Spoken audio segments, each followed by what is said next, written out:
Na mô tassa bhagavato arahato samma sambuddhassa. Na mô tassa bhagavato arahato samma sambuddhassa. Iti piso bhagava arahang samma sambuddho vijja chavana sampanno sugato lokavidu anuttaro purissa dhamma sarvati sata deva manusana buddho bhagava dhammahang bhagavantang abhipujayami dhammahang bhagavantang sirasa namami. Supatipano bhagavato sāvaka sangho ujjapatipano bhagavato sāvaka sangho yāyapatipano bhagavato sāvaka sangho sami chipatipano bhagavato sāvaka sangho yadita chattari purisa yugani atta purisa pugala esa bhagavato sāvaka sangho ahuneyo pahuneyo dakineyo anjali karaniyo anuttarang punya ketang lokasa tamahang sangang abhipujayami tamahang sangang sirasa namami.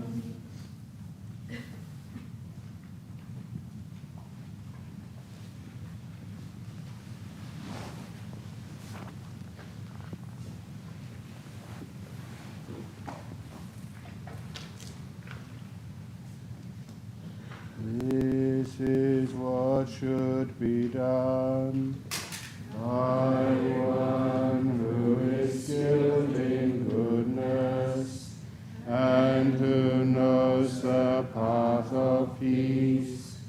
Let them be able and upright, straightforward and gentle in speech, humble and not conceited, contented and easily satisfied, not busy with duties, and frugal in their ways, peaceful and calm, and wise and skillful, not proud and demanding in nature. Let them not do the slightest thing that the wise would later reprove, wishing in gladness and in safety. May all beings be happy. Whatever living beings there may be, whether they are weak or strong, omitting none, the great or the mighty, medium, short or small, the seen and the unseen, those living near and far away, those born and to be born, may all beings be happy. Let none deceive another. another, or despise any being in any state.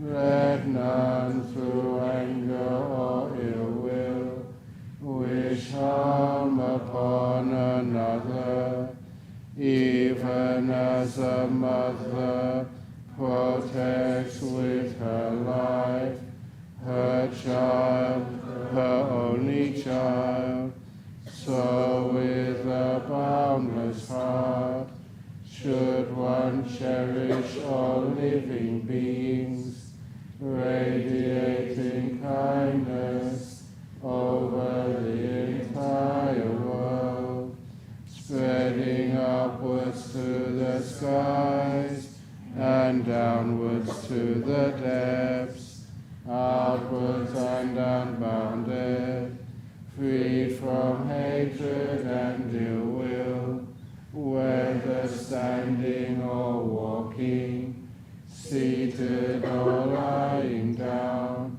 free from drowsiness. One should sustain this recollection. This is said to be the sublime abiding, by not holding to false views, the pure-hearted one, having clarity of vision, being free from all sense desires, is not born again into this world. Sadhu, sadhu, sadhu. So now, have we got all the microphones out? Oh, I forgot to tell Christina. I better get them. Oh yeah. Otherwise, no questions. How many questions have we got tonight? I don't know. Only a few. Not that many. Yay! Wow, there's a lot there. Oh, not that many, that's good.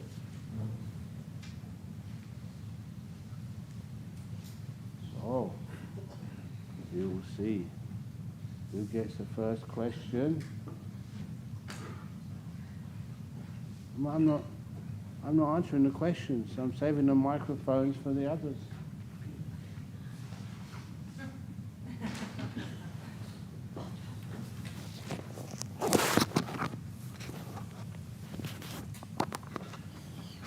I'll move over. Okay. You want to sit on the edge, on the seat? Yeah.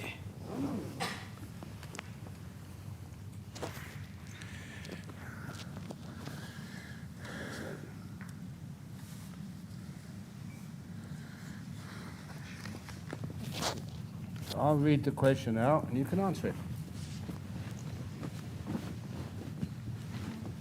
I can add a few things to make it more difficult. Testing.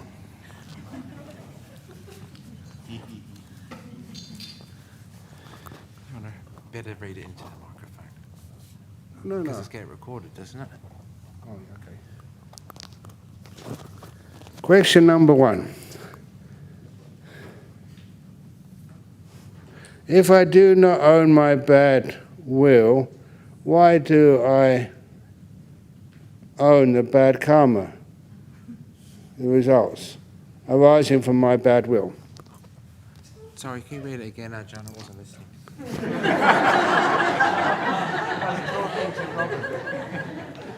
Okay. Oh, right. Got no idea. This? Got no idea. It's been a while since you've been here. It's a good idea to just get other people to answer the question, but Level? Hey, you? no. Where's How Christine? about I go get Christina? Yeah. Oh yeah, where is she? She's going out for the weekend. 1, 2, 1,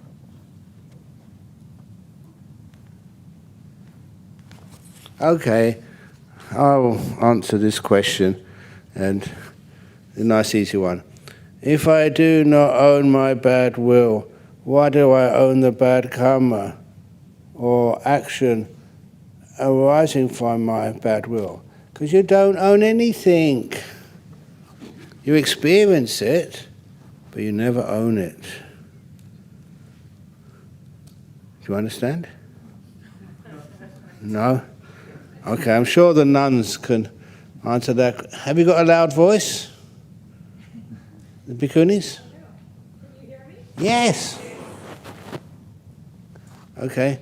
So if you don't own your bad will, why do you own the bad karma or action arising from bad will? Well, what can I do but quote Ajahn Brahm? And a talk from 2008, perhaps? Yes, I think it's 2008, called Not Your Karma. So that's, we'll bamboozle you at first if you have this idea of, this is like me who did it, and so I have to reap, the consequences, like the Buddha said, you reap the consequences. And that's all well and good at a certain relative level. So the thing is, we can't mix up, ultimate truth and relative truth. And so at the relative level, yeah, there is this sense of where who has to get the results of whatever bad action. That's why that motivates you not to do bad things, right? There's this idea that, well, it doesn't belong to me anyway, nothing belongs to me, so these precepts don't belong to me, my not keeping them doesn't belong to me, hell doesn't belong to me, heaven doesn't, all of that. At the relative level, you have to motivate people to, do basic good and purify themselves. There's no self anyway, there's nothing permanent that can be called a self. Take. See, now I can't hide behind the fact that you can't hear me. Okay, so there's no ultimate self that will, kind of have to bear the consequences. And that's why when you become so-called you, when a being reaches the point of stream winning, that's why they don't go to hell. It's not because they stop being, it's not just because they naturally are virtuous, but it's that they don't have that sense of there being a self to go and send to hell or the lower realms. So that's in that sense why nobody actually, you don't own your bad will or the bad karma. But at the relative level, as long as you think there's a you, your you is going to get your just desserts, man. So you better behave. I don't know. Approved, Ajahn? Is that okay? The answer? Oh yeah, great. Especially the joke. Another funny story. Yeah, it's excellent. Do you think that's a good answer?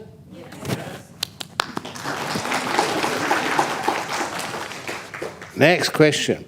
Thank you very much for providing us, the lay people, with a 6-star retreat center. 6 stars? Sometimes if you map 6 stars, it means your roof is leaking. You can see through it. You can see. Okay, no. I try my best. It is 17 years since it opened, and we are so lucky to have the world-class facility here in Perth. May you enjoy good health, strength for many, many years to come, and wish you will shorten your samsaric journey. Attain Arhat status soon. Excellent. Thank you to Christina, Robin, and all the staff who made this retreat an enjoyable one, including Leha. Thank you. So I answered that one. Nice, these are just nice praises. Next question.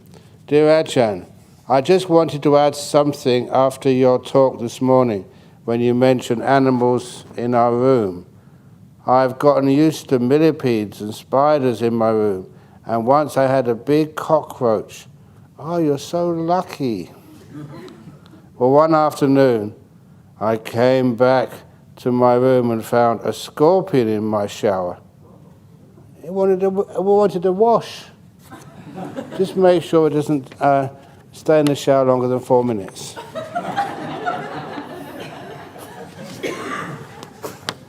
I don't remember the last time I was so mindful of how I was moving. I centered a lot of loving kindness before gently taking out of the room.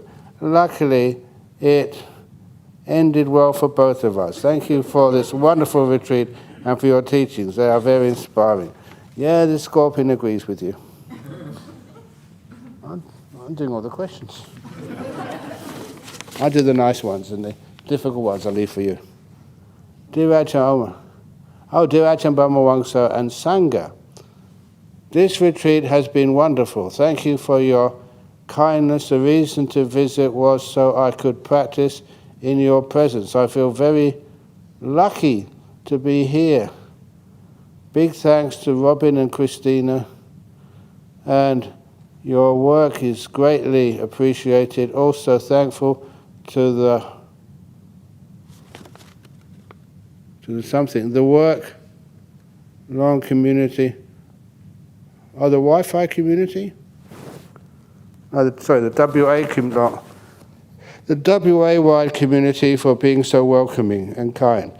Thanks to all retreat participants. It's been a pleasure being in your company. Lastly, thank you for all your Dhamma talks with wisdom in each story. You were able to make us laugh again when grief seemed endless. With complete gratitude and much metta, and thank you. Suki. No questions. I don't mind. I'll do the majority, and then that makes me feel good. Is that okay? Excellent, okay. Dear Ajahn, oh, here we come.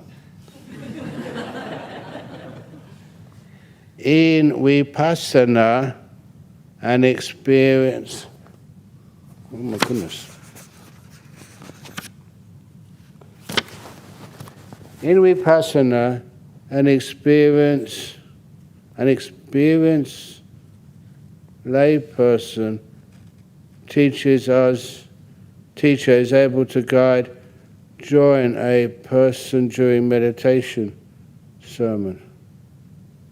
Is that person is progress to correct path for gaining insight? Does that make sense to you? Me too, even though I spoke it. In Vipassana, an experienced lay person or teacher is able to guide or join a person during meditation sermon. A person during meditation session, so that person is progress to correct path to gain an insight. Don't really understand that. Can you translate it? It's very small writing. Yeah, I think I know what they're asking. Oh, great.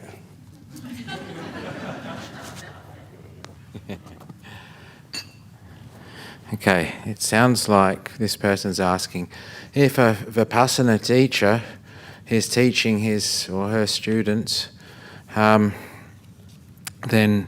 can the teacher get into their mind to help them with the progress on their meditation? That's how I understand the question. What's the answer? Well, I think you've got your own mind. You've got the teacher up there who's giving you kind of support by being there. Like Ajahn Brahm is here. He comes in and meditates with the group a few times a day. So it's quite a privilege, and people can be inspired by that. Sit in the room with Ajahn Brahm and have a meditation. You can go back and tell your friends that, and hardly anyone has that opportunity if they don't live in Australia, don't have access to Anolamara sessions on a Friday night. So I think that's where the guidance from the teacher comes from, actually just being in the same room, not in their head. I don't think Ajahn Brahm would kind of want to be in other people's heads. I mean, your stuff in your head's private, and I don't think he probably really wants to see that stuff. So I don't think a Vipassana teacher would be hopping inside your head To do that, they probably would need to be substantial psychic powers to do that anyway, and these sorts of Buddhist teachers are few and far between. That's about all I have to say. I don't think it's a teacher's job to jump inside your mind and guide you. That's your own work. The Buddha said you've got to do the work yourself anyway. So, everyone here knows that you've just got to sit and be with your own mind, whether the states are pleasant or unpleasant. Your job's just to hang out with them and be as kind, as gentle, as caring as possible. Just like what we've been learning on this retreat. And I hope you've all experienced some of those feelings when you try and jump ahead, try and get to the next stage or the next nimitta or the next beautiful breath, when you're still hanging out with a mind that's kind of moving to the left and to the right and to the past and to the future. You just got to stay with that. Don't worry about the next bits and pieces. But that's diverging from the question. I hope I've answered that okay. Yeah. Wonderful. Thank you. Okay, this is one for the nuns. Especially, it's got on here, Ajahn Munisara. What made you decide to be a nun?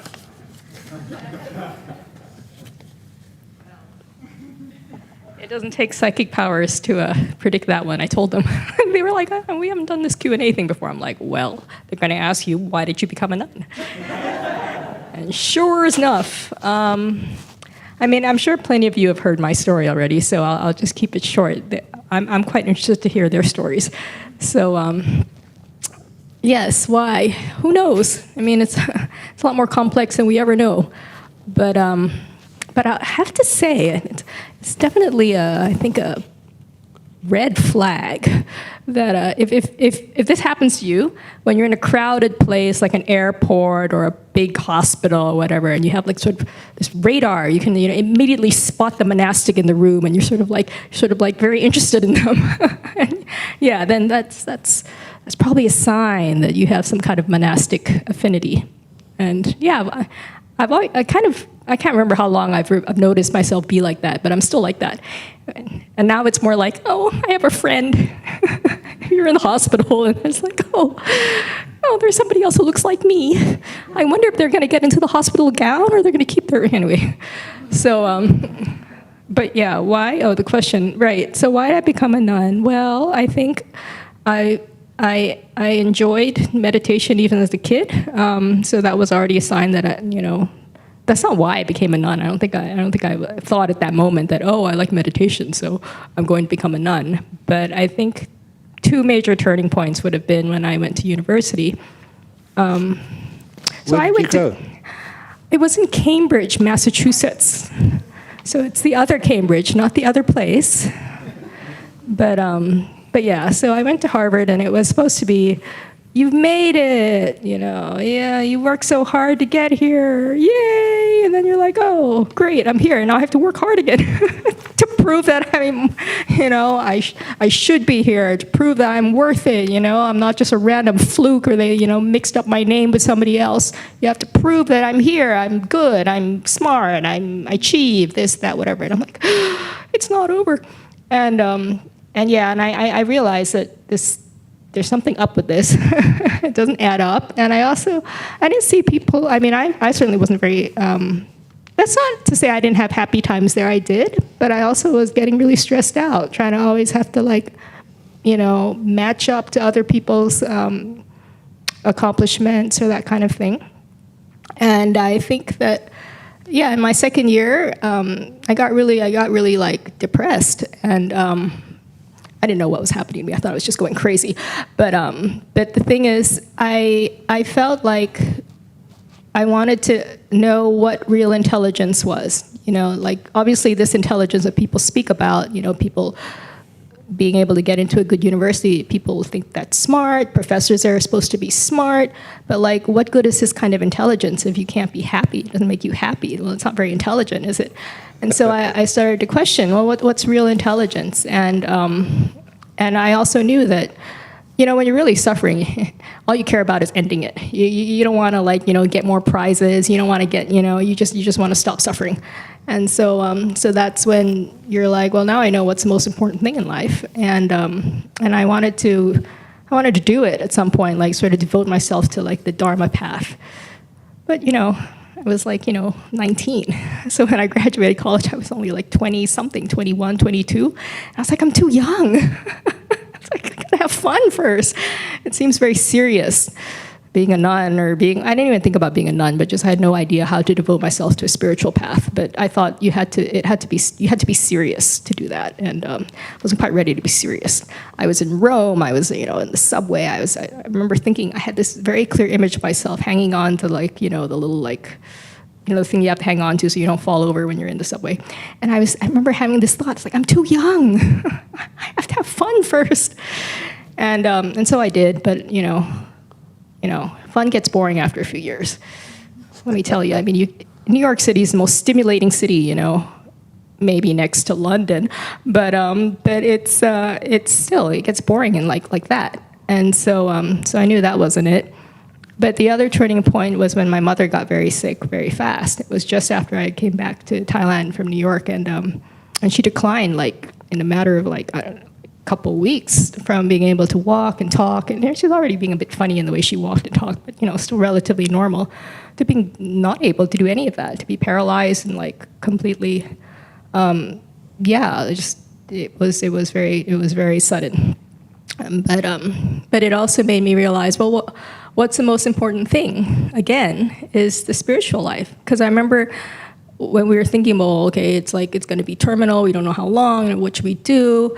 I remember thinking, my first thought, it's so cute, my first thought was, I'm going to go to the nearest monastery and offer Sangha. And are any of you people Thai here? Okay, no. But anyway, there's a pun, they have these, this is getting a very long story. I should stop. But anyway, the point is, I thought the most important way to help was to help her with the spiritual aspect. And golly gee, I was lucky that Ajahn Brahm came to visit her on her last day before she died. So I'm pretty sure she got the real deal in terms of the last parting instructions on how to die well. Got it from a good source. Unfortunately, I didn't record it.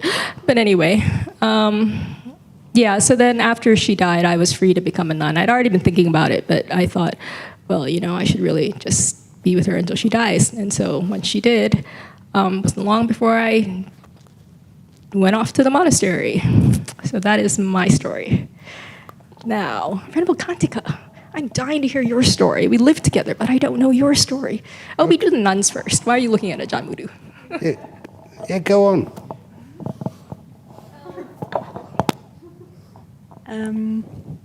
Is this on? It is. So my will was conditioned.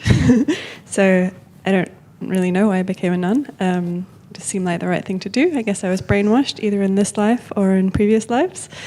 I really liked what Ajahn Brahm said the other day, that what we take with us is our renunciation. I thought that was really powerful. So I guess in a previous life I've renounced, and I just wanted to continue renouncing, and it's been absolutely wonderful, and let's see how much we can let go of. So, Venerable Satima, who only ordained how many days ago? 3 weeks. Mine's kind of boring because I just relate to Ajahn Munisara, you kind of just suffering. That's why you want to ordain. So I was just a really unhappy teenager. So I was just kind of searching for some kind of happiness, and I was gonna backpack around Asia, and then COVID hit, and I was like, oh, it's not a secure refuge. And then I just decided to live in a van and travel Australia. And then, so I traveled for 2 weeks, and then I was just suffering, this is not happiness. and then I just wanted to get like a camping, like just a place to stay, because I was like life on the road was a bit hard. And then I just drove to, has anyone heard of Wat Buddha Dharma? Yeah, so someone just told me to go there, and I was like, oh, I just need a free place to stay. And then when I was there, I was just like so inspired by like just how kind the Buddhist people were, and just like really simple way of life. I was 19. Yeah. And now I'm 24. And I remembered like they didn't think I was serious when I rocked up. And so I remember just shaving my head. And then I just sold my van and I gave all the money to the monastery. And then they knew I was serious. And then I just kept like extending my stay for like 3 years. And then he's like, oh, maybe you should go to the nuns. And I was like, that's why I'm here. You were already like took 8 precepts there, and were you like a machi? Yeah, he like trained us like an anagarika, but he's like, we can't ordain you. There was 3 of us, and so I was just kind of like a 8 precept mechi, and that's why he said you should come to the nuns. So I'm here.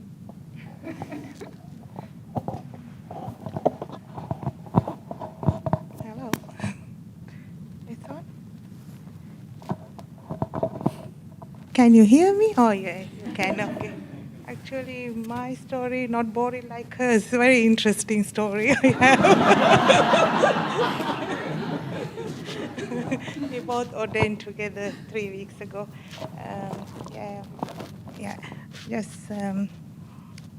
I born as a Buddhist in Sri Lanka. I'm now 51 years old. I have a long story. I just cut into short. We've been to Dhamma school since very little, and we have a Buddhist background. But 2022, we found our Sri Lankan Buddhist monk called Kiribatkoda Jnanananda. His teaching and Dhamma talk, we listened to it, and all the sutta and everything. I'm married, and my husband and kids, we all listen to Dhamma talk, practicing long time. Then after I turned 48 years, I thought, I have been listening to Dhamma long time, and been to several monasteries, given dana, came to a few retreats, and meditate at home. It's still not much improved. I just don't. I have been listening 20 years. Still, I didn't achieve something. Then I just really want to do something. I don't want to. Then I thought on my birthday, I don't want to die empty hands. Then I want to do something more. Something. I don't want to born again. Then I want to make this life last one. Then I want to attain Nibbana in this life. Then I want to become a nun. Then for 50 years I became Anagarika at Dhammasara Nuns Monastery. Then we ordained this year 3 weeks ago. I really enjoy Dhammasara Nuns Monastery. It's really great place to stay. I didn't stay much in there. Just a couple of days stayed there before I become Anagarika. I came, and straight away they make me Anagarika. After 1 week I arrived. I was so happy. And I have Anagarika Megan that time. We had a very good time there. And all the nuns, very supportive. I would like to tell you that nuns' harmony at Dhammasara is very inspiring to see, and we stay inside. We know that it's really, really nice. Happy to be a nun now. Thank you.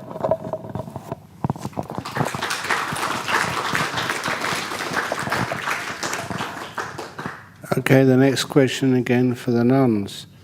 To the Venerable Ayya Satima and Ayya Dhammadina, how did you come across Buddhism, and what inspired you to become nuns? That's what it says. So we already said that one. Okay, and the one for, maybe for Venerable Mudu. Hi, Ajahn. You're Ajahn too, Ajahn Mudu? Yeah. I'm up for the easy Satipatthana meditation. How do you do it? Where do I go?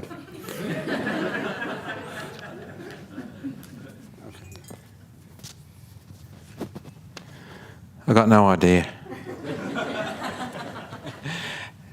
No, that's kind of like book stuff, and you all know I failed English, can't read, so all of my teachings that I've ever had in Buddhism, and I didn't grow up a Buddhist or a Catholic, I think they call that a heathen, and so why Ajahn Brahm appealed to me, because he just teaches from the heart, and you don't have to be a scholar in Buddhism to understand the teachings. How good's that? So if you failed English like me, and you find it difficult to read books, then having a teacher like Ajahn Brahm means you don't need to know big words like Satipatthana. So I just follow his instructions. Watch the breath. Be kind. Care for the moment. And then I don't need to worry about all the technical stuff. Leave that up to the monastic scholars. We've got tons of them, heaps of them. So that's their gig. But maybe that one could pass it on to someone who's more scholarly, like Ajahn Munisara. Do you want me to read the question again? Oh, I just said Ajahn. You're an Ajahn. Hi. Oh no. Hi Ajahn. I'm up for that easy Satipatthana meditation. How do you do it? Where do I go? Thanks.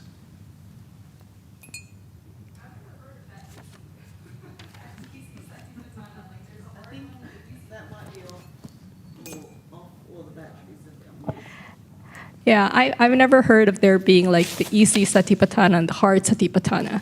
There's just the short Satipatthana Sutta and the long Satipatthana Sutta. But as far as it goes, the practice is the practice. And I don't think it's, honestly, I have to say, when I was practicing as a layperson, I kind of got a bit, with all due respect to the Buddha, kind of like got fed up with everyone talking about the Satipatthana Sutta. Like, everybody makes such a big deal about it, and then nobody agrees on what it means. And I kind of got a bit fed up of like, what is it? Like, even that kaya anupasi, like what somebody asked the other day, what does it mean contemplating the body in the body? Or as various translations go, they have different permutations of what it can mean, but they're all equally abstruse. And yeah, it's like, oh, it's so simple. It's hair brushing the hair. Is that what it was? I mean, honestly, like all the to-do people make about it, it complicates things, overcomplicates things. And actually, it's just, if you read the bare bones of it, it's not that, I don't know, it doesn't seem that hard. Especially the body part and the feelings part, it's not that hard to understand, I don't think. It's maybe when you get to the last one, the Dhamma part, when you're a little bit like, well, okay, I'm not sure how to. But even then, if you just read the sutta, it's not that hard. It's just basically giving you different ways to observe your body and mind, different, because it's all very well to say, oh, just observe your body and mind in the present moment. And that's all well and good as a general guideline. But if you need some nuts and bolts to your practice as to, okay, well, what am I supposed to look at? How? Then that's what Satipatthana gives you, a nice sort of bunch of modules to look at. And but in terms of understanding it deeply and all that, I think that's where you really have to practice, like Ajahn Mudu saying. And that's why I think I'm not trying to market Ajahn Brahm's teachings, but I've learned from them, so I can footnote all these things like mindfulness, bliss, and beyond. Will have a good explanation of the Satipatthana in language that's not abstruse. To call it the 4 focuses of mindfulness versus the 4 foundations or whatever. It's like very different, right? Foundations, you're like, I don't get it. Like it's foundational, or like what? It sounds very big and grand. But if you just say 4 focuses of mindfulness, okay, it's what I have to focus mindfulness on, and it all becomes quite straightforward. So I think that once you have a hang of just practicing normally, it will align with the Satipatthana anyway. I had this notebook where I took notes on the Satipatthana, and every vasa I'm like, I should really look at it. But honestly, I didn't, because I got annoyed at the Satipatthana Sutta and how everybody talks about it. It's like, it's such a big deal. That's your ticket to enlightenment. I'm like, surely it's more than that. And but I realized when you practice anyway, you end up doing what's in the Satipatthana, because it's observing your body and mind. And I think that, so it's one of those things where you need a bit of theory to get you started, but then you really have to practice to really understand what the sutta is talking about. And so that's why I'm not really a scholar. I just like to footnote things as if I've read them, but some of them I have, but some of them I haven't. And it's just because I get tired. I've done a lot of scholastic stuff, in my life, and it didn't lead to much in terms of understanding truth. And so I'm kind of, Ajahn Brahm, don't listen to this, but I don't actually, well, let's not just say, but I don't quite share his enthusiasm for the suttas. I just, I'll break his heart, but I like practice-based teachings. So that's my non-scholastic approach.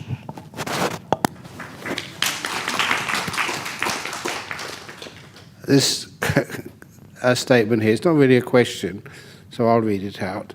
Last night someone asked about comparing themselves with saintly people.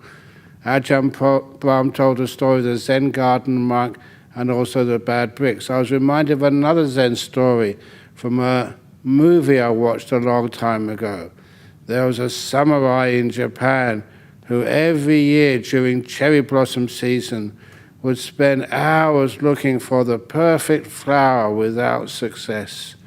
At the end of his life, he lay dying under the cherry tree, and with his last thoughts, he had the insight. Finally, I understand. They are all perfect. In Zen, every being has Buddha nature and is already perfect. We don't see it in ourselves or others because of delusion, wrong views. Ajahn Brahm's two bad bricks story goes, the bad bricks are not imperfections, but features that make the wall unique. Just thought I'd share. Thank you, Ajahn Brahm, for trying to get us to jhana and right view. Sadhu, sadhu, sadhu, he, he. Anyway, any comments on that? Nuns? No, good, excellent. Now the question for the nuns. Dear nuns, it says. So, one of the senior nuns. Given your, shall we say, more contemporary appreciation of technological advancement than perhaps one or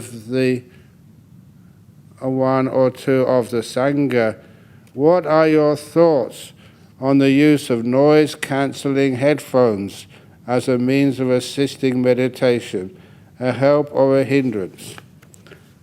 I do know you should not use noise-cancelling headphones when I'm giving a talk.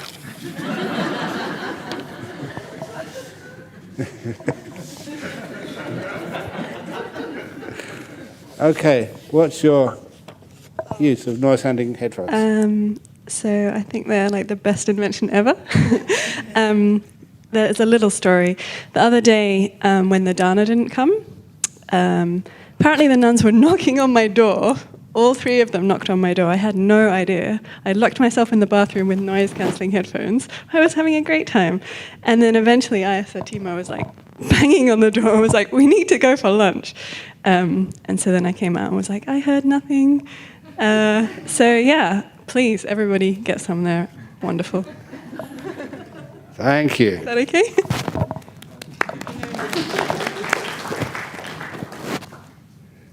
And dear Ajahn, one for you. I heard many from Buddhists they were to be born again as humans because Sattva realm cannot learn Dhamma, and Deva realm can have unlimited chance to do good merits, as all the Devas are mostly happy unless they help to the lower realms. Is that correct, to have that aspiration? Many from Buddhists, they want to be born again as humans. They want to come back here. Is that a good aspiration?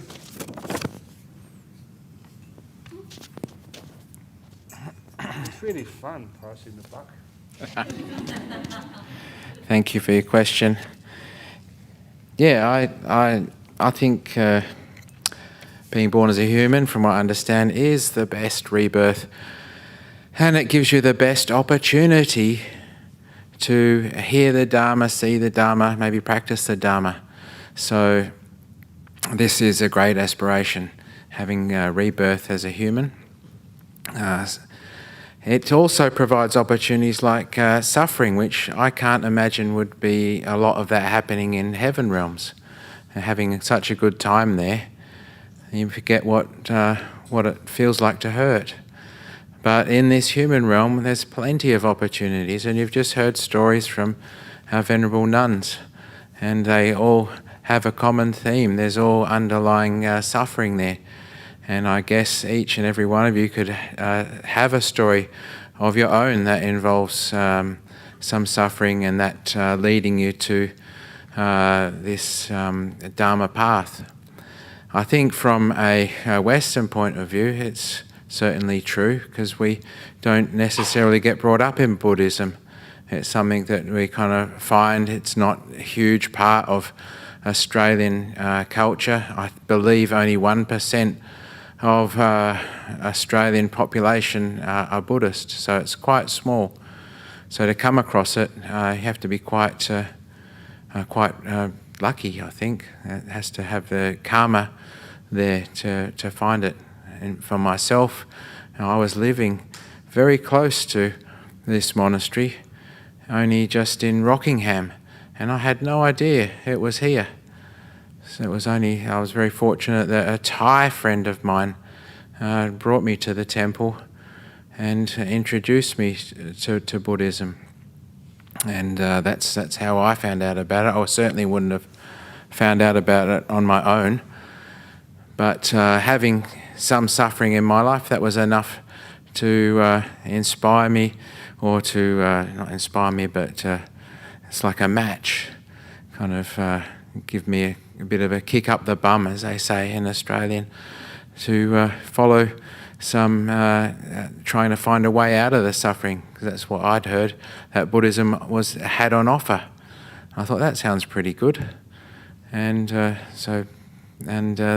found that that's actually what it delivers as well. When you follow the teachings, you do get some freedom from suffering. You can look back at your practice, and look back at the last 6 months, last 12 months, and go, have my suffering decreased? Or you can ask, has my wholesome qualities increased and my unwholesome qualities decreased? And then you can usually find that the answer is correct, that following this path, you're going to lessen your suffering. And I'm not sure in a heaven realm you're going to be able to have those situations. And I don't know how many Ajahn Brahms there are up in heaven realm, but there's certainly at least one of them here in the earth realm, human realm. So this is the place to practice and have just the right amount of suffering to kind of push you in the right direction. I think that's important, because I think even when I was younger, I didn't have that much suffering that I can recall, or I kind of ignored it. And you got married. Yes, yeah, and I got married. And then I realised what suffering was all about.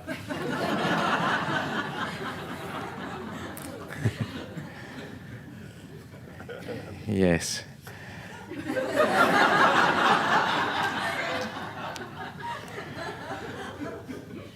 So please have this aspiration to be, I believe, reborn in the human realm, because you can get these wonderful teachings. And there's good monks and nuns coming out of the Ajahn Brahm monk factory, nun factory. So when he's gone, then there'll still be some good monks and nuns. Sorry, Ajahn? We set it automatic, so when I disappear and die, it'll still carry on. Yeah. So, thank you for your question.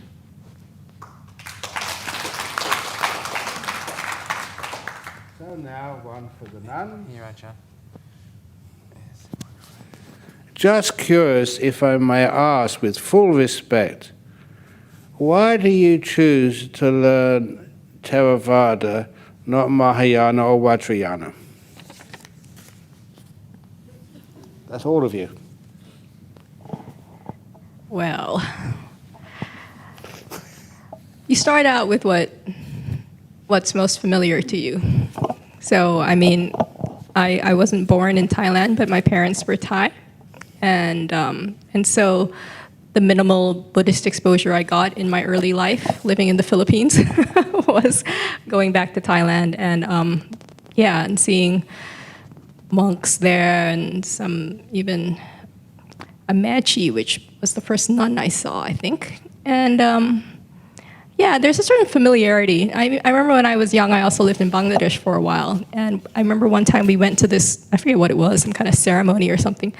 And when the Bangladeshi monks started to chant in Pali, there was this feeling of like, oh, like you feel at home, you feel like it's familiar. And familiarity counts for a lot. I think you feel at ease. And there's a certain kind of, I don't know, maybe it's a narrow-mindedness that comes from familiarity too. Because I remember when I was still living in New York, I was probably 23 or 24, and they had this, what was it called? It was called like Change Your Mind Day. As if it, as if it only takes a day. This is New York, time is money, so Change Your Mind Day. Where in Central Park, they had all these Buddhist groups come, and then they had all their brochures, and you could just go shop around, and I took home a whole bunch of brochures, and I sat down and I went through them, and there was all sorts, Vajrayana, Mahayana, Theravada, and I was kind of like, well, which center should I go to? And, I wanted to develop my meditation practice. And it was funny. It's funny. I went through all this stuff. And then at the end, I was like, I don't know. I kind of feel comfortable with the Theravada one. And so even though I was living blocks away from Tibet House, I think I'll just go for the one that seems familiar. And out of all the monks, I remember even at the Inside Meditation Center, there are all these lay teachers and stuff. But then there was one event by Ajahn Amaro, and I'm like, oh, he's wearing that forest robe monk look that I know, I'm familiar with. And so I signed up to be a volunteer at his event. So it's totally, like she said, it's conditioned. And yet, if, I don't know, maybe it's just me or maybe it's everybody, but you just never want to feel confined, You never want to feel like this is I just really am suspicious of this kind of, we know it best. And we've got the real answers. And it's so funny. I can never give a short answer. I'm always like Dika Nikaya. But anyway, never mind. This is also conditioned when you're detail-oriented and you have all sorts of stories in mind. But let me tell you, when I was in 9th grade, we had to write a paper about any topic. And why on earth I paper on Buddhism? This is another red flag.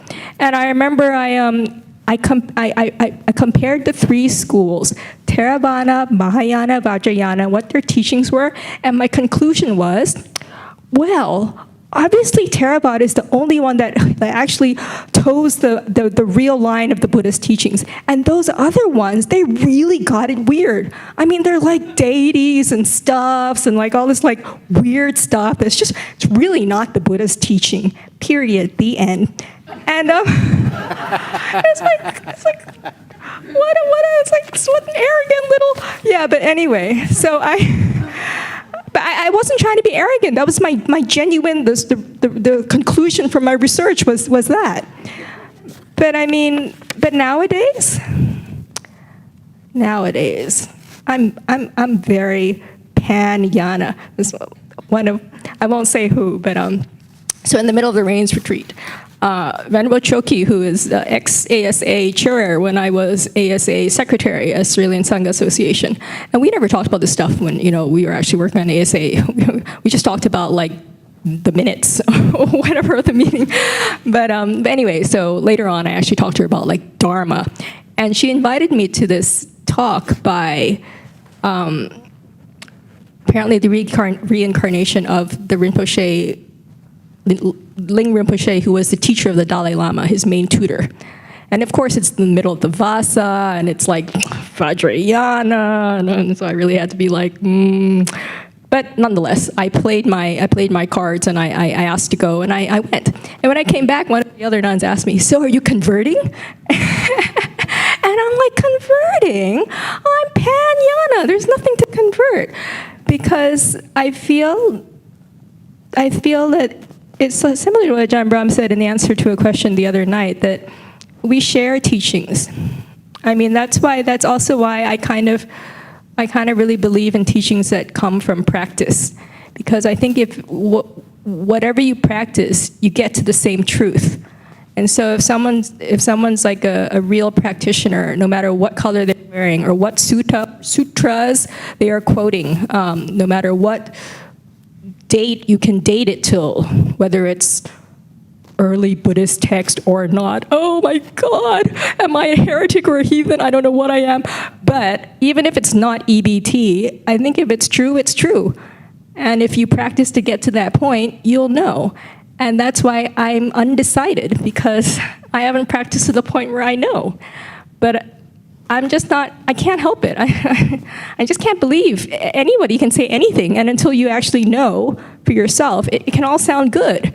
You can reason anything out. So everybody has their logic for whatever their teaching is. But if you practice to the point where you know for yourself, then I guess you'll really know. And then until then, who's to say? Who's to say which path is right or wrong? Because you haven't walked their path to the end. How deeply do you know their path? Can you even like quote their sutras? Have you ever practiced them? Do you even know what they mean? So until you do, and of course, if you're just writing a little report for your 9th grade English class, how do you know? So I would say, yeah, I'm quite open. I'm quite open. Thank you. I'll answer the next question. Dear Ajahn Brahm, thank you so much for all the laughs and all the jokes. They have helped my meditation immediately.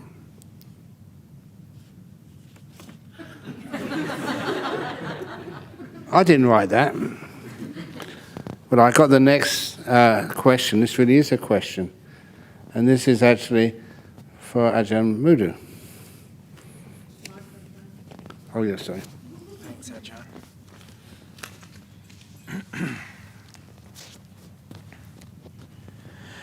How to see a ghost. Just drive a Tesla through a cemetery at night. The car's cameras are very sensitive. The ghosts show up on the car's screen. Ghost shows up on the car's screen. On the electric monitor on the front of the Tesla. I know that. I tried that. Didn't see any ghosts. But it wasn't at night time. The cemetery was closed at night. Okay. I don't know, if that's a question, how to see a ghost? And then this is the answer, yeah, just drive a Tesla through the cemetery at night. Car's cameras are very sensitive and the ghost shows up on the car screen. Okay, well, I think we've got a Tesla at the monastery. We can give it a try. I gave it a try. I never saw any ghosts. I was really disappointed. I have a ghost story.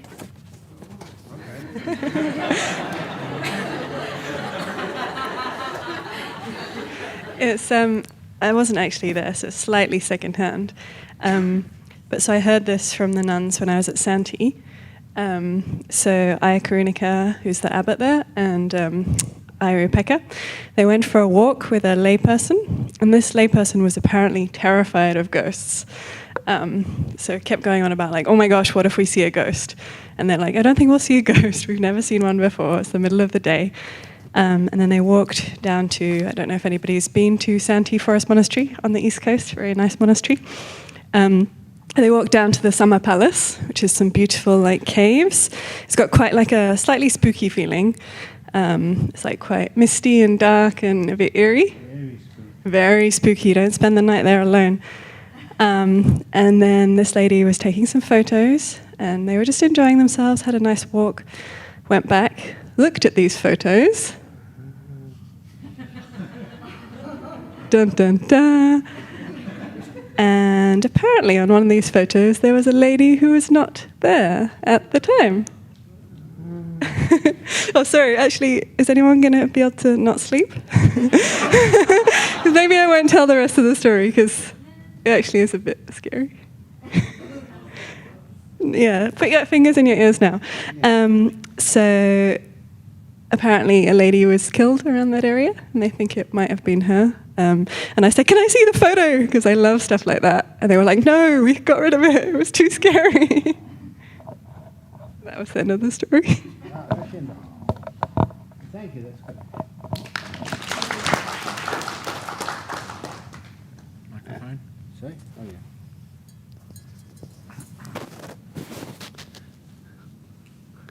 yeah. Oh. Is that correct, that jhana is the ultimate state of concentration, of ekaggata? And do we need to reach jhana the fourth prior to sotapanna? Thank you. Okay, that's a nice question for Satima.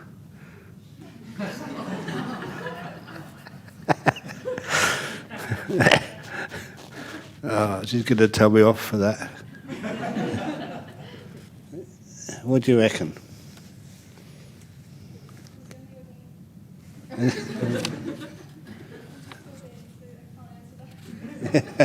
Oh, okay. What about Aya Munisara?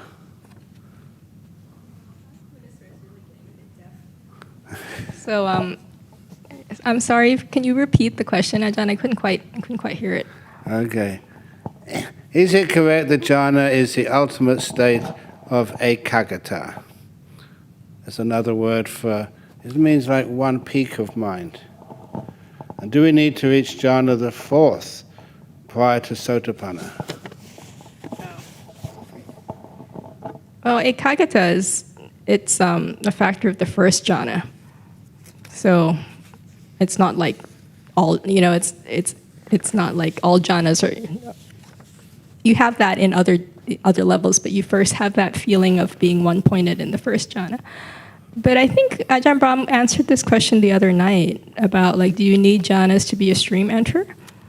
And yeah, apparently monks have discussed this throughout the ages. And the monks he's talked to seems to say that yes, you do need it. But for me, I'm like, I never had this question. Because it was the equivalent of a kid who's like, okay, so what's the minimum I need to like study to be able to pass the exam? It's kind of like that. And I'm like, dude, if it's there to learn, I want to learn it. If it's there to be known, I want to know it. Like, why do I want to just squeak through into stream entry with like the least possible knowledge I would ever need? So seems so paltry. Like, why? So I don't have that question. So I don't really care what the answer is to this controversy about do you need it, do you not need it. I want to know. It's there to be developed. I want to develop it. But so I don't. It's like that question of, oh, is cheese allowable in the evenings? It's like, I don't care. I don't like cheese. So that's my answer. Thank you. That's really good. That's such a good answer. I'll give you another question. Dear Ajahn, in your 51 years as a monk, what are some of the most difficult things you've had to face, and how did you deal with them? So what's the answer to that question? That's not fair, because I wrote that question. I wrote that question and put it in the box, so I want you to answer it. Now I discover who wrote that question down. Okay. What's my most difficult questions? It's a good way of finding out who actually just wrote the question. Sometimes when people ask you, do you read people's minds? Honestly, if you can read a person's mind, you choose which person's mind you read. Because some people, it's like reading Pulp Fiction. You don't want to read it. Some people's minds are interesting. Why didn't you read my mind? Because you didn't know that I wrote the question. I do now. Do you think it's Pulp Fiction in there? So a lot of time, but it's also true that it's an invasion of privacy, and so you never really want to do that unless somebody really asks you. That makes sense? Look, there was that one time, sometimes you do it just unintentionally, believe it or not. And that's one of those occasions. I think I already mentioned the story, because I talk so many stories here.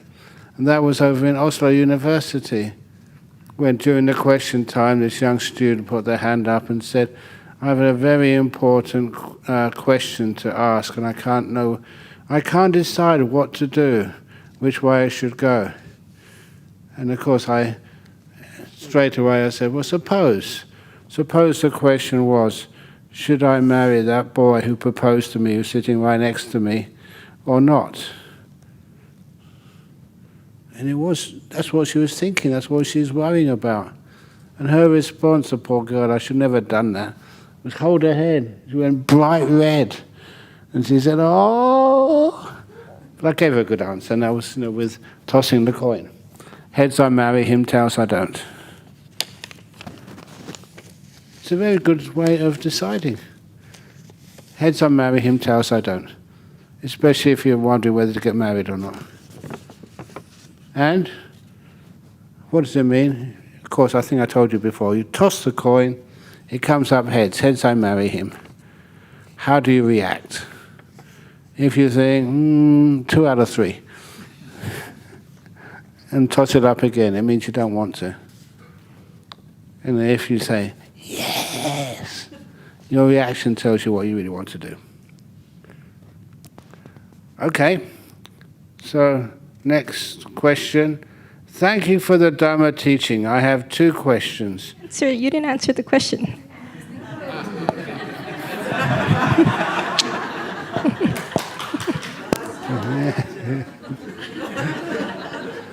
The most difficult thing I've faced is answering questions when I don't want to. Because it's even like what you were saying about, why you became a monk. I often tell people, I became a monk to forget. And I've forgotten.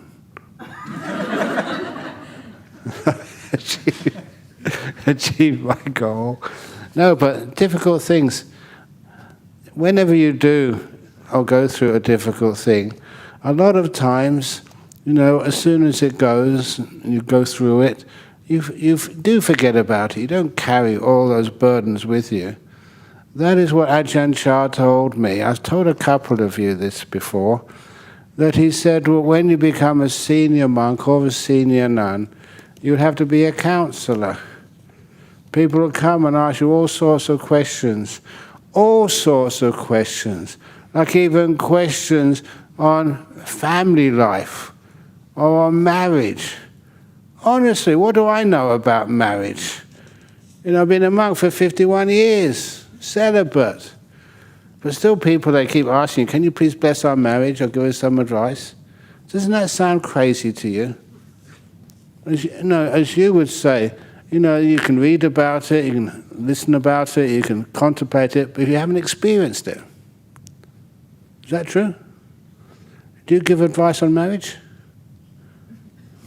I had a friend, she said, I wonder how many divorces you've been responsible for, because my answer to any boyfriend trouble is, why have one?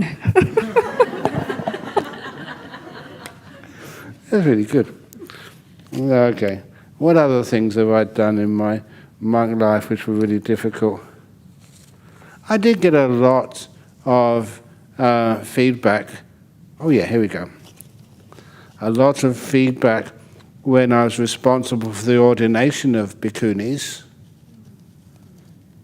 And one of those feedback, they said that some people were trying to kill me or get rid of me. And they said they had a plan. And their plan, they said, was there going to be a big alms round on one of the festival days here in Perth. And they said the one Thai lady, was going to dress up and offer food to me. And that's the time you get close to the monk's bowls. You don't touch the monk. You come closer, and then she was going to jump me and kiss me. And then other people had their cameras ready, and we're going to film it all. And that'd be the end of Ajahn Brahm. That never worked. If you ask some of the people who were there at the time, now one of them was Eddie Koo, and he was, with a few other people, he was circling me so no one could get close. And one other time, here in Bodhinyana Monastery dining room, I was told not to take the pumpkin soup. We have soup before the lunch. Please don't eat the pumpkin soup. And I said, why not? They said, there is this special potion inside of it. And again, I sometimes mispronounce the name of this potion, but I was told about that this was like a love potion. It's put in there, and after you drink the soup, the first person you see, you will fall irrevocably in love with. They had it all planned out. So don't touch the pumpkin soup. But of course, know what I do. I had double portion of pumpkin soup. It was very nice. And I never fell in love. Or like another time, for birthday time. It was my birthday and somebody wanted to offer me something I never had before. So they decided to do a horoscope, a very expensive horoscope of me. And they wanted to know the exact place where I was born, the exact time, day and date, but also, just roughly, just what time of day was it? Was it afternoon or morning or when? And I got as much accurate information as I could, and I gave it to them. And then when it came to my birthday, the gentleman came up. He was an ex-lawyer from Malacca. I've probably given all the information, you can find out who he was. But he came up and said, Ajahn Brahm, on my birthday, said, I want to offer you my birthday present for you. I paid a lot of money for one of the best astrologers in the whole of Malaysia. And he's got a multi-page sort of report on your horoscope for the following year. May I please read it out? I said, yeah, of course. You paid the money for it. And so he read it out. He said, this is the horoscope, what will happen in the next 12 months for someone who was born at this place at this time. It's in West London, and exactly in the afternoon. And he said, this coming year will be an excellent year for romance.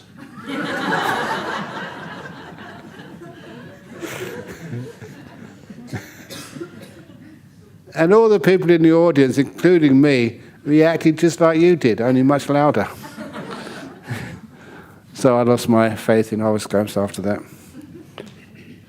So those difficult times. Whenever there is any difficulty with, probably one of the most difficult was when I had scrub typhus. But I've told you all about that many times, haven't I? Like being so, because they didn't know what it was, of being injected in the backside, morning and afternoon, with blunt needles. My poor backside was really sore. That was really hard. Okay. Is that enough?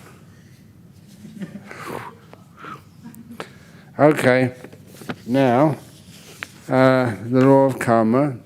This one is for Ajahn Brahm. Yeah, no, but that's because you get the question. Because you gave me the last question. Is that misusing my authority to choose who answers the question? No, I completely receive the karma of, I've asked so many questions in my life that it's only fair.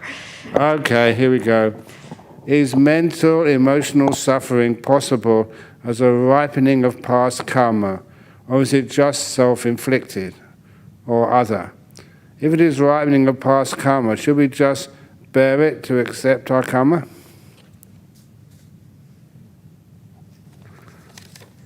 Is mental/emotional suffering possible as a ripening of past karma, or is it just self-inflicted or other? If it is ripening of past karma, should we just bear it to accept our karma?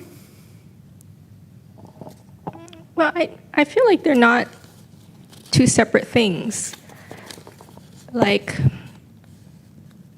if you've emotional, or it's like if you've thought an angry thought, that is a karma you've done in the past, and that builds a propensity for you to think angry thoughts again, or think thoughts that will engender angry feelings. And this I can quote a sutta, like the Buddha said, right? Anything your mind keeps on going to, paraphrase, becomes inclined to, habituated to, there, it'll keep going. And so if you have, for instance, Felix the Fox is so cute, but if for some reason you got angry at Felix the Fox in the past, right? You've had an angry thought about Felix the Fox before. Then next time Felix the Fox floats into your eyesight, the range of vision, because you've had that angry thought before, it's more likely that when Felix the Fox has not done anything to you today. Maybe that time, maybe he cut in front of your car, or he he ate your lunch. But this time he's just walking by. He didn't do anything. It's a civilian fox. But because you've had that angry thought before, the thought that gives rise to anger, then that makes it more likely that you'll have that angry thought again. So in that sense, self-inflicted is also the result of your karma. And so that's why we have to be very careful about where we allow our minds to dwell, because it creates a habit. And what that habit is, in the language of neuroscience, is that it's a neural pathway that you're creating and deepening the groove of. And so it's not like you randomly self-inflicted on yourself. It's because you've done it before. And so in the sense that maybe it's your karma to have Felix the Fox walk by you again today, but the part where you react in the same way, that is self-inflicted in the sense by your own habit. And that's something which, can be, is it to be born with? I mean, sometimes you just have thoughts that arise in your mind that bring up anger or bring up lust or bring up whatever emotion you're thinking of. And in that sense, that one is something, yes, that maybe that's not something you've actually done, so to speak. It's just come into your mind. And whatever feeling that arises, if you're just able to be with it, like whatever words you choose, whether it's opening the door of your heart to it or just allowing it to be, or, being equanimous with it, being open to it, all of that helps to let that you could call the consequence of the previous karma, let that be purified, because it's released. If you don't react to that on top of it, then you're not building more karma regarding that thing, and you're letting that old karma just wear itself out. And so, yeah, it all gets very complicated if you think about these things. But I guess the good thing about thinking about it is that you have a map in your mind of the process. It's not just random. I don't know why randomly I just woke up today and I feel awful. Or, it's everything has causes and conditions. And if you are able to see the part where you have some agency, you can't control the thoughts that float into your mind. That's just a thought that arises. As I like what Bhante Dhammajiva said once. He said it's like thoughts without a thinker. It's like he had quite a sort of earthy simile for this. I don't know if I have it quite right, but it's kind of like some. Oh no, I shouldn't repeat it. So never mind. Let's just say that sometimes it's not that you've thought it; it just comes up. But it's what you do with that thought. It's what you think. Continue thinking about it. Like you just have a random angry thought with an angry feeling arise, and you don't continue the storyline. You don't keep adding to it and elaborating and building on it.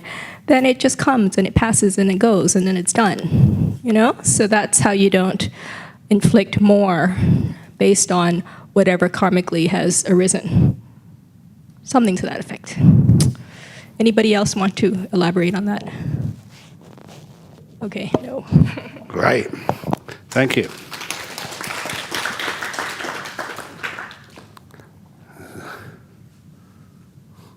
Okay, here's one for Ajahn Rudo.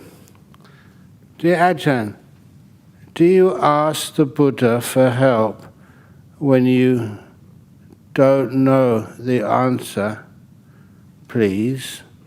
When I'm in deep meditation and if I slip out, I ask for help and he allows me to breathe with him. It's bliss for me when I contemplate and consider after many hours. And I wonder if it's real or a delusion. Doubt creeps in. Please, if you can comment, please with metta. Is that okay? Yeah, that's a good question. Yeah, wonderful, great question. I've come across this these sort of comments before about will the Buddha help me? I put this. People sometimes, even some Thai friends of mine, have this idea that the Buddha is still around and that he can help you. I certainly don't discount the idea that the Buddha's teachings are still around and they can help you, but the actual Buddha being around to help, I can't support that, because if you do understand the meaning of nibbana, which is a complete cessation of the Buddha. That's what the Buddha attained when he had his final parinibbana, where he passed away. He's not around anymore. There was no soul, so there's no soul around. So yeah, some people get upset when you say that, and there's even some Buddhist communities that believe that the Buddha and all the arahats, all the other enlightened beings are around still. It's very hard to come to terms with what actually happens in Nibbana when you pass away and there's nothing left.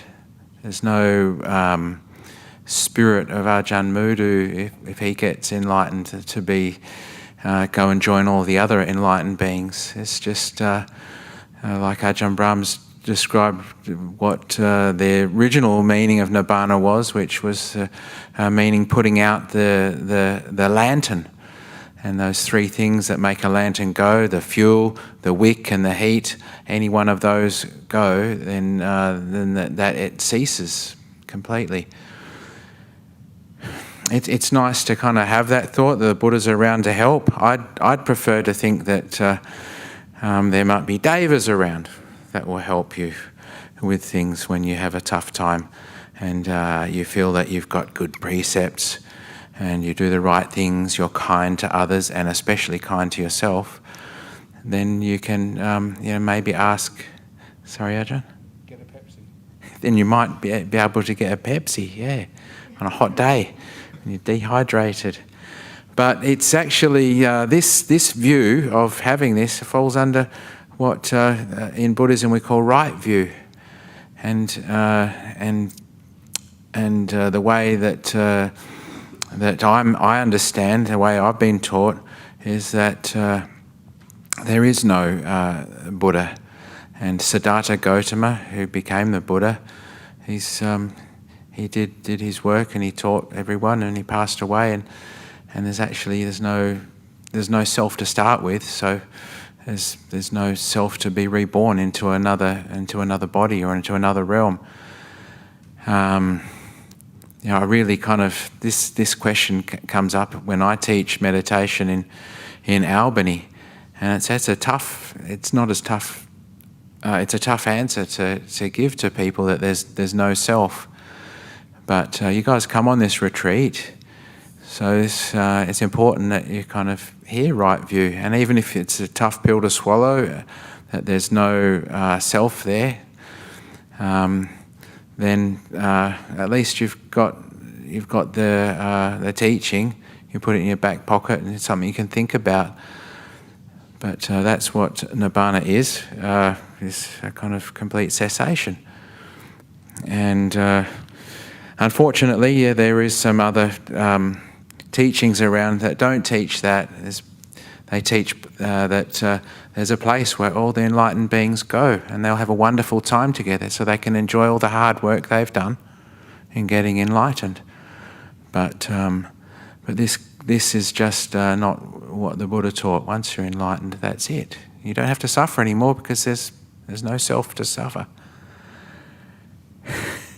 I hope Ajahn Brahm's happy with that answer, because that's what he's...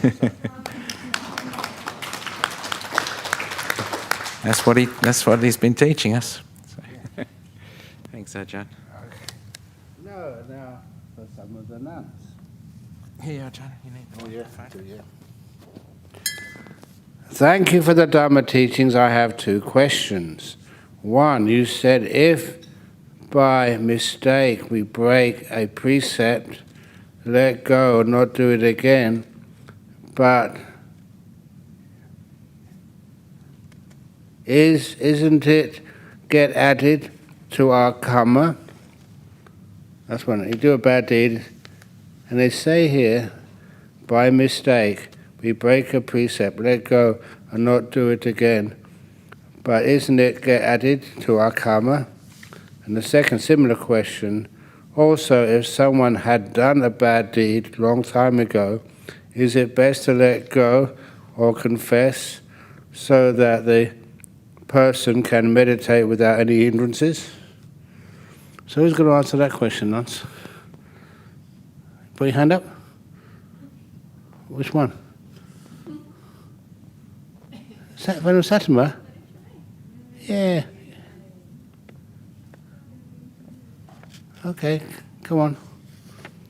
Otherwise you do a bad deed by not answering the question.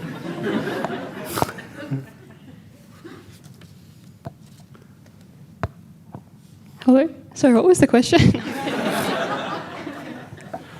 Okay, here it comes again. If you said that if by mistake we break a precept, let go and don't do it again, but doesn't it get added to our karma? That's the first question. I think that's enough, and I'll add a second question afterwards. Does it get added to your question, to your karma?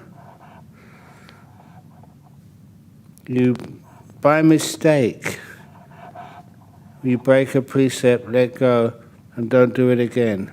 Doesn't it get added to your karma?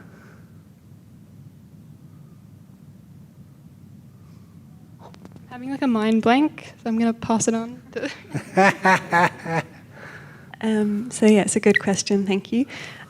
So we all occasionally break precepts accidentally, or sometimes we do it intentionally, but as the question says, we just try not to do it again. And it is very good to confess to a Kalyana Mitta, to say, look, this is what I did, and I'm going to try not to do it again. Unfortunately, any intentional unwholesome act we do does get added to our karma, but we have unlimited good and bad karma, I think Ajahn Brahm has taught. So the only way to get out of it is to become a sotapanna. How does that come out of it if you're a sotapanna? Because you realize there's non-self that doesn't belong to you. It doesn't belong to you, yeah. What about any other way to lessen it? Oh, the grain of salt in the lake. What is that? So if you have a little grain of salt in a small cup with a little bit of water, so the good karma and the bad karma.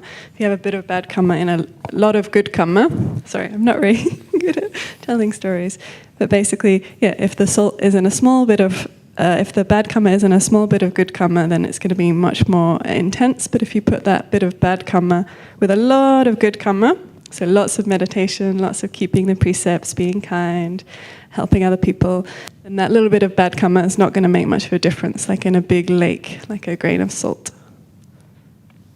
Yeah, very good.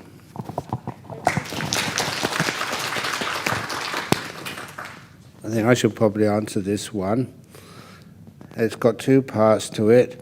Is nimitta a sign of one step closer to enter jhana, the first, or actually more steps prior to it? Nimitta is so close to a jhana, the first jhana. And if that nimitta grows and gets very strong, you use that to enter the first jhana. That's how close it is. Must nimitta appear as a crystal light only, or can be any others, e.g. sound, etc., corresponding to individual sensitivity? I don't know why people call crystal light. It's just usually just a brilliant light, not necessarily similar to a crystal. Its shape and form is not so important as its stability. It doesn't change much, and its brightness, and that's usually enough to take you in to the jhana. But other nimittas aren't lights. They just are interpreted as lights. And that is why, as I said before, it does not matter if that light is extremely strong. It will not damage your eyes, because it's not seen as a visual object. It's interpreted as a visual object, because we don't have any more language to interpret these beautiful mental objects, which nimittas really are.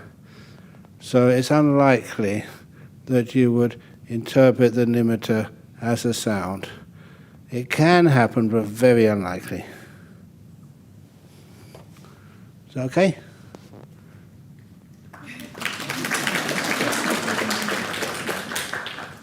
Now, we've only got one question left. Ooh. And then I've got a job for you to do. I thought we might announce the Catchphrase competition. Okay, but this is such an important question. So I'm going to ask many people to answer it. First of all, Ajahn Brahm.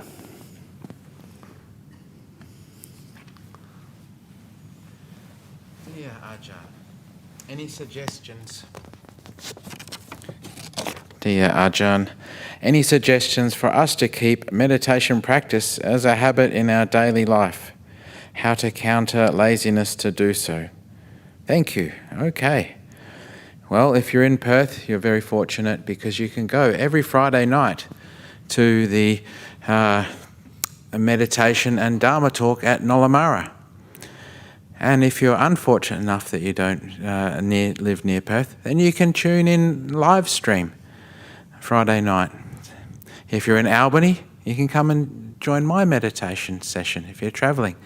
So that's one guaranteed meditation that you can have each week. And there's something nice about those guided meditations.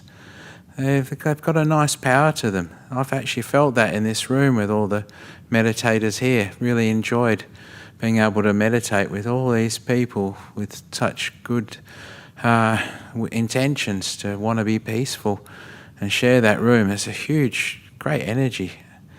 And I'm really privileged actually to be a teaching monk. And I can experience that every Friday night and Sundays when I teach meditation in the Great Southern. There's something really nice about group meditations. But as far as meditating at home, it does require a little bit of, routine, finding time, putting that as a priority, because there's all these other jobs that you think of as soon as you sit down to meditate, washing dishes, cleaning the car, fixing this, fixing that. And it's very easy to get distracted and do those things instead.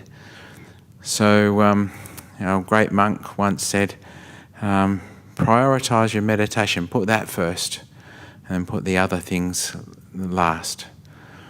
One story about a monk who became enlightened, and people complained that the monastery didn't look as neat and as well swept anymore, because this monk was doing a lot of meditation. And I think it was much better to have another enlightened monk than to have a nice, neat monastery. So the same can apply at home. Some of these jobs they're not that necessary. Just find some time to sit down and meditate. Find a nice little place in your house somewhere. Maybe put that as a special spot. Demarcate it, like have it as just about every Thai. I won't say person, because most of the Thai people in Australia are ladies. Most of the Thai ladies have what they call a Buddha room. And if it's not a Buddha room, it's just one corner of a room that's a special spot. It's got a Buddha statue, a little bit of a shrine happening, and that's where they meditate and chant. So if you know a Thai person, find out what they're doing, because it works for them. So prioritise, make a special little spot in your house somewhere where you can actually sit down and meditate, not just on the couch in front of the telly. Yeah, find a nice little special spot if that's outside. Have a couple of spots, a spot outside for when it's a nice sunny day, so that you can be around nature. The Buddha actually liked us to meditate around nature. He liked the monks to have monasteries that were close to nature. That's why in our tradition we like to have forest monasteries that are close to nature. And my monastery that I look after in Albany is like that. It's a little bit different than here. The animals are different. We have like whales, because I'm right on the ocean. So really, really lucky. So try and find a spot that's close to nature. That's always an added bonus. In fact, one of the retreatants here was telling me about her experiences with the nature and meditating with nature here. And there is even the animals are Buddhist here. Ajahn Brahm will tell you about the kangaroos that we have at the monastery here. They're very different than the Christian kangaroos. The Buddhist kangaroos, they're kind of like this instead of like that.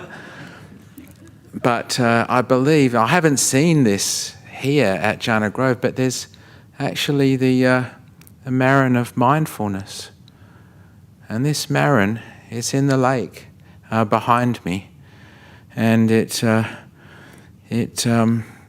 won't come out for anyone. You've got to actually spend the time there, be kind, have a warm, gentle heart. And I believe that this Marin of mindfulness actually can do like the 3 sadhus. It gets its claws together. And so I don't know how many other people have seen it, but I know of one person that's actually seen this Marin of mindfulness, or mindful Marin. It's just in the lake behind us. So yeah, try and get close to nature. That always helps your meditation. It's beautiful. Thank you. Hand over to the nuns to answer the question. Sadhu, sadhu, sadhu. That question again. Any suggestions for us to keep meditation practice as a habit in our daily life? How to counter laziness to do so? Well, I guess there's formal meditation, and then there's, a broader definition of meditation. So I think formal sitting practice or formal walking meditation, that kind of thing, I think is also important. Like some people go all the way the other extreme. It's like, oh, everything's meditation, so I don't really have to sit. Which I think if you're you're very mindful and, that comes very naturally to you already, you're quite advanced, then that's well and good. But I think, especially if you want to develop deep meditation, you have to do formal. But even just to have normal mindfulness in daily life, doing the formal sitting gives you the power, like it's all very well and good to say be mindful all day long, but you don't have any petrol in your car, you can't really get very far, as we all know these days. So I think that devoting some time, like Ajahn Brahm said, prioritizing, that's really important. But here's a little trick that I find helpful. So if you want, like, let's say you set your goal as, I would like to meditate half an hour every day. Then when you set your timer to 20 minutes. And I won't tell you why. Just try it and see what that does for you. And if it does nothing for you, then, forget it. But if it does something for you, then try it. And then the other thing is, to try to develop more mindfulness in daily life is you should do as they do in Jhana Grove. Please keep your showers to no more than 4 minutes. My God, it like spooks you, man. You're like, it's been 4 minutes, But I have to say, I showered very mindfully here, very mindfully, thinking for the long-term sustainability of Jhana Grove. Oh, this is very heavy. I don't know if I did quite 4 minutes, but I'm like, don't make it heavy for you, but just sort of something to like make a common daily activity, have some engagement, so that it's not just your like time to get distracted time, but something to keep your mind kind of, I think that's the word, engage. This is very helpful. I'm seeing a therapist for my knee problem, and on the very first day, the exercise she gave me, before she gave it to me, she said, okay, so now let's play a game. And I was like, oh, game? I never knew when you go see a physical therapist, you get a game. So I was all up for it. And basically, she was explaining me how to do the exercise. Because she already inputted it as a game, then every time I did it, I felt like, oh, yeah, it's like a game. And as you all know, at the monastery, I hate to exercise. Like, it's one of those things where it's like, I won't eat sweet things. I'll do all the right things when it comes to food, but don't make me exercise. So I know what it feels like when you know something's good for you, you don't want to do it necessarily. That's like meditation for a lot of people. I know it's good for me, but please don't make me do it. I promise I'll just think good thoughts. I won't eat dessert, but don't make me meditate every day. So yeah. So the thing is, you've got to make it something fun, make it a game, make it like play, make it like something that you look forward to. And it's almost a game to figure out how to make it fun. As you well know, after 9 days of sit after sit after sit, after a while you're kind of like, oh, what's a new angle I can take? Because, it's like, when it gets to a certain point, then it's naturally fun. But when you're building up to that, it's like a little bit like, Okay, right. So here I am watching the breath again. So what can I do about it this time that'll make it fun for me? So I think making it fun is really good for anything you want to do. So so that would be my little bits to add.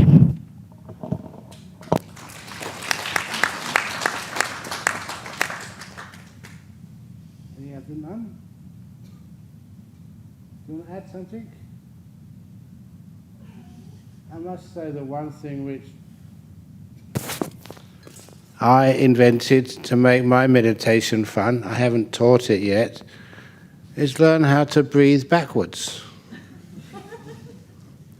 I'm serious. And if you want to know what I mean, you just close your eyes and breathe in and out 3 times.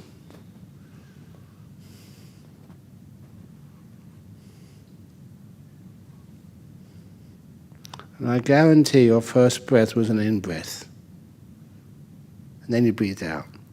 Now I'm going to ask you to close your eyes and breathe in and out 3 times, but start with the out breath. Out, in, out, in, out, in.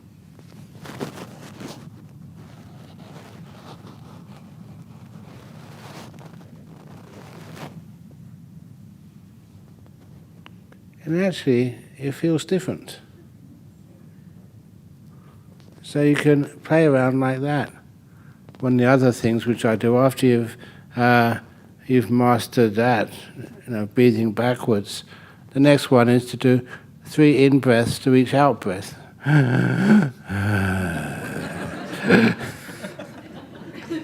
You see, it's working. You're laughing. It is play. Any other comment from any of the other bhikkhunis or samaneris? Yeah, come on.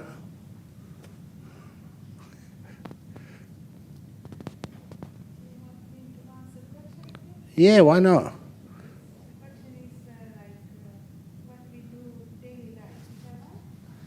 Now, how you make sure you carry on meditating and not lazy.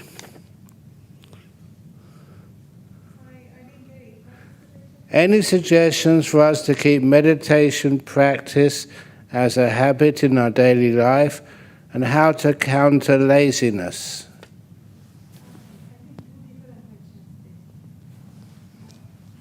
Yeah, go for it.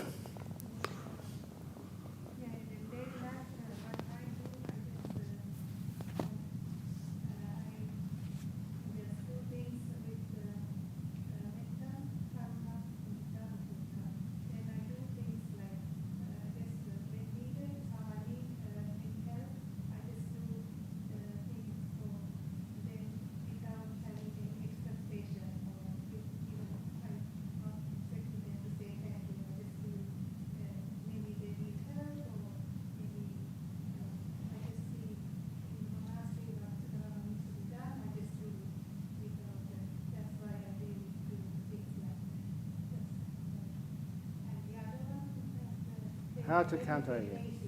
Yes.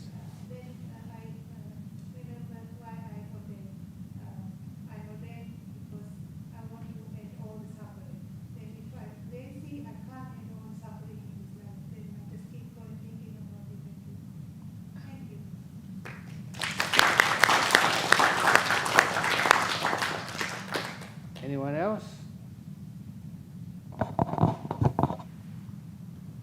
No? Oh yeah, okay. I don't know. Last answer to the last question. I don't know if this will work for other people, but just do it. That's kind of how I train myself. I'm just like. Excellent. So thank you for all of those questions and all of those answers. Sorry I never asked you, but you weren't here before. It's supposed to be just for the people who've been here. Is that all right? Of course. Excellent. Okay. So, you were going to do something. You're going to do? Me? Yeah. Uh-oh. So rather than do it in the morning, I thought I'd let him do his talk instead. So this is the Catchphrase competition bag, and there's some goodies inside. Okay. not for you. Oh, why not? You give it to me. You get much more merit that way. You can show everyone what you've got. You got a picture of Ajahn Chah. It's in the card. UK. And what he's actually saying there is this wonderful phrase, his catchphrase: joy at last to know there's no happiness in the world. That's why I like it. Yeah, it's good, yeah. The next one is suffering is asking from this world what it can't give you. Who said that? It's a notebook. You Notebook. said that. And lastly, it's Jhana Groovies doing nothing since 2020. 2008. 2009. No, I can't read it probably. Oh, it's 2009, yeah. Jhana Groovies doing nothing since 2009. That's really good. Yeah, it's cool. Yeah, it's cool, that one. And there's another one in the shop that says, it's only heavy if you hold it. Excellent. So who wins? So who wins? Well, start from the top. Finalist. Finalist number 1 is kindness is as important as mindfulness. Yes, good, yeah.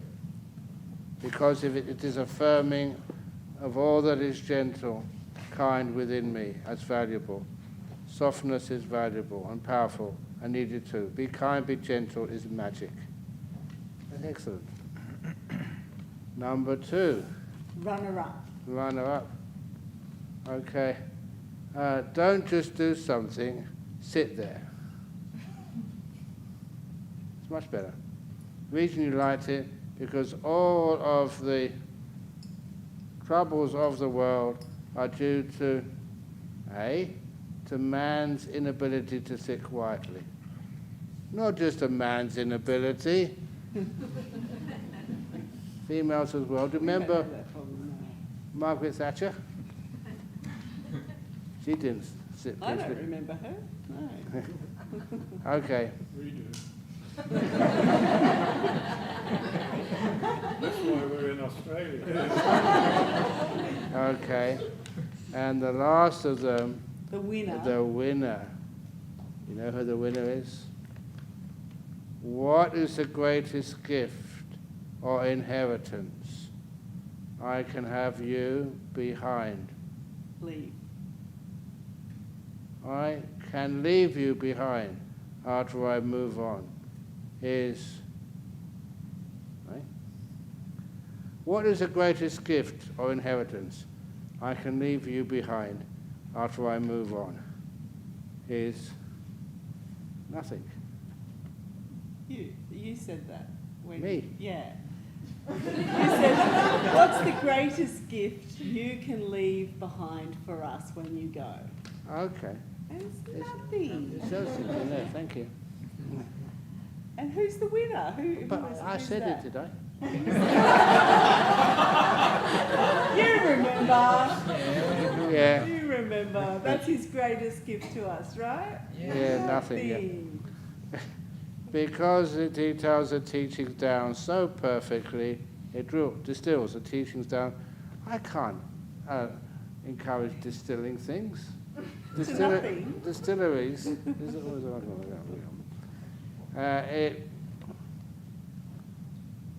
Even after all the shining, valuable, precious gem, like lessons Ajahn Brahm is giving us, he is still emphasizing, renounce all that, even him, aim for the nothing. And the name of the winner is? Nothing.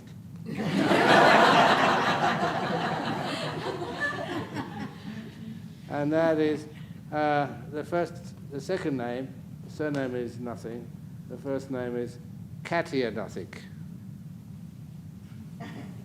So, Katia Nothing.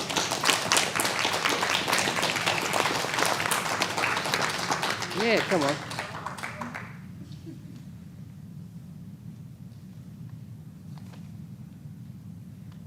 Bless it.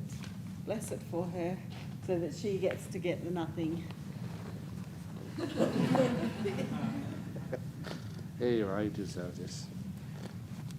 Make peace, be kind, be gentle. Yes. Excellent. You deserve that.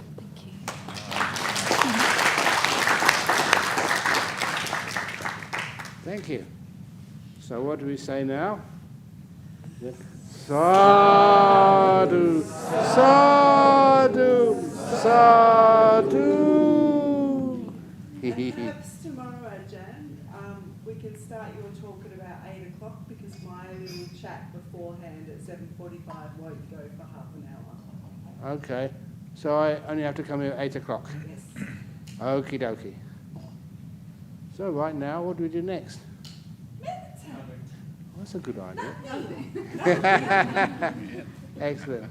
So have a good evening, and I'll see you all tomorrow morning for the very last talk and meditation on loving kindness. Excellent. And thank you all for being a great audience and for allowing me to actually give questions to all sorts of bhikkhunis and bhikkhus, and they gave great answers. You all impressed me. Thank you.